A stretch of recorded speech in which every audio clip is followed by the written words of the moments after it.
Bible, Bhagavad Gita, ഖുറാൻ ഇങ്ങനെയെല്ലാം വായിച്ചിട്ടുണ്ടോ? അപ്പം അങ്ങനെ ഒരു സിനിമയുടെയൊക്കെ ഭാഗമാവണമെന്ന് എപ്പോഴെങ്കിലും തോന്നിയിട്ടുണ്ടെങ്കിൽ ഇപ്പോൾ പുരോഹിതനായിട്ടാണല്ലോ. എങ്ങനെയാണെന്ന് വെച്ചാൽ ഇപ്പോൾ ഞാനൊരു മീഡിയക്കാരനായിട്ട് അഭിനയിച്ചു കഴിഞ്ഞാൽ അടുത്ത സിനിമയിൽ മീഡിയക്കാരൻ എന്ന് പറഞ്ഞാൽ ഉടനെ അങ്ങനെ വിളിക്കും. കാസ്റ്റ് ഈ സ്റ്റീരിയോ ടൈപ്പിംഗ് ആയി പോകുന്ന ഇതുണ്ട്. ഒരു സിനിമയിൽ പോലീസായി കഴിഞ്ഞാൽ പിന്നെ ജീവിതകാലം മുഴുവനും പോലീസായിട്ട് ജീവിക്കേണ്ട ഒരു ഗതികേടാണ് സിനിമയിൽ വരാറുള്ളത്.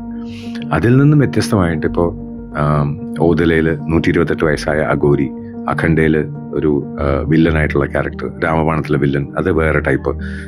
ഇപ്പോൾ ഒരു മജീഷ്യനായിട്ട് ഹൂഡിനി ദ കിങ് ഓഫ് മാജിക്കിനകത്ത് അങ്ങനെ വേരി ചെയ്ത് വരുമ്പോൾ ഒരു ബിബ്ലിക്കൽ സ്റ്റോറിയിൽ ഒരു ക്യാരക്ടറിൽ അങ്ങനെ കിട്ടുക എന്നുള്ളത്, അതും എൻ്റെ ഈ താടിയൊന്നും എടുക്കാതെ എൻ്റെ ലുക്കൊന്നും മാറ്റാതെ അങ്ങനെ തന്നെ വരുമ്പോൾ ഐ വുഡ് സേ എനിക്കായിട്ട് time, luck, chance, fate, god എന്ത് പേര് കൊടുത്താലും അങ്ങനെ കിട്ടിയൊരു റോളായിട്ട് തന്നെയാണ് ഞാൻ കരുതുന്നത്.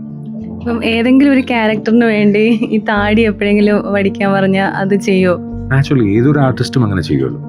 ഇപ്പോൾ ഏത് നല്ലൊരു ആർട്ടിസ്റ്റ് ആണെങ്കിലും ആ ക്യാരക്ടറിന് എന്താണോ ആവശ്യം അതാണ് ചെയ്യുക. ഇപ്പോഴും ഞാൻ കല്യാണം കഴിക്കുമ്പം ആൾക്കാരെ കളിയാക്കാൻ വേണ്ടിയിട്ട് താടി വെച്ച് കല്യാണം കഴിച്ചല്ല.